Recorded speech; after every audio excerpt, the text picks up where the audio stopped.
Canadian Space Agency astronaut Jeremy Hansen will orbit the moon, and their Space Launch System rocket and Orion spacecraft will be assembled in that very vehicle assembly building. Check out what's already in work for NASA's return to the moon.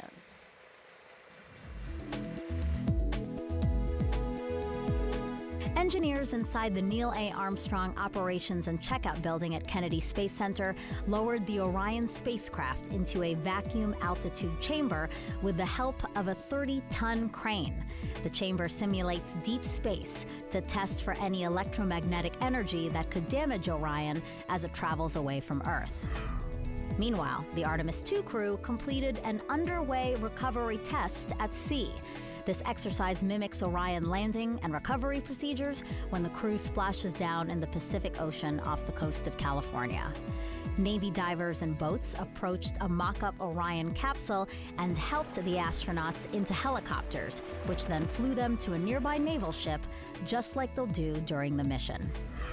Back at Kennedy and high above Launch Pad 39B, this 360-degree video takes you for a ride inside one of the Artemis emergency egress baskets. In the event of an emergency at the launch pad, astronauts and workers use this quick exit to get to safety. That's a look at your Artemis Moon Minute.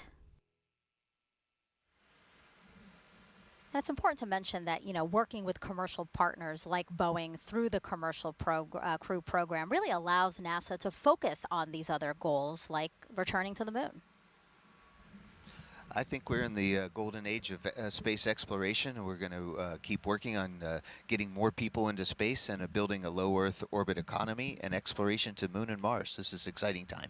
Yeah, what I think is so cool is that there's so much to do with space exploration that we couldn't do it alone. We realized that we should bring in private companies, commercial companies to really help us meet this fantastic goal of getting off our planet and seeing what else is out there.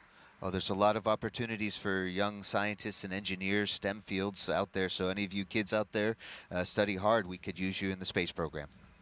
We are now 3 hours and 9 minutes until launch. Let's check back in with Daryl Nail over at Hangar AE.